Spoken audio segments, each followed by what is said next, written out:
Allan Aguirre with your Incorruptible 2-minute warning. We are on Thursday. We are in chapter 11 of Romans in our series called Roman Holiday. Let's get to it. Verse 1. I ask then, has God rejected his people? By no means, for I myself am an Israelite, a descendant of Abraham, a member of the tribe of Benjamin. Verse 2. God has not rejected his people whom he foreknew. Samuel 12:22, Psalm 94:14.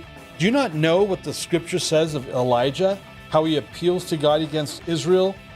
Citing 1 Kings 19:10 and verse 14. Lord, they have killed your prophets, they have demolished your altars, and I alone am left, and they seek my life. Verse 4. But what is God's reply to him? Citing 1 Kings 19:18. I have kept for myself 7,000 men who have not bowed the knee to Baal.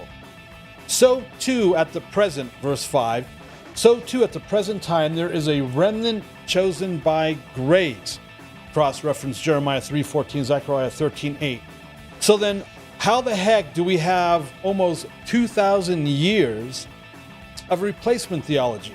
What's replacement theology? Replacement theology is that because the Jews rejected Jesus and his crucifixion as Messiah, that God has done away with Israel, done away with Jews, right? And right, the chosen people, and replaced them with the Gentile Christian church. That's called replacement theology. It is widely believed and held to be true in the majority of the mainstream Western Romanized church. It's called replacement theology.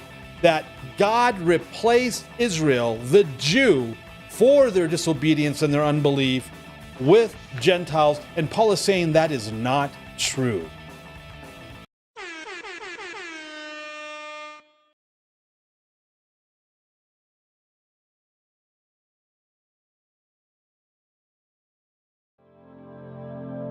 The views and opinions expressed during our broadcasts are solely those of the broadcast producers, hosts, and/or guests, etc., and are not necessarily the views or opinions of the Travelog Network, its sponsors, or affiliates.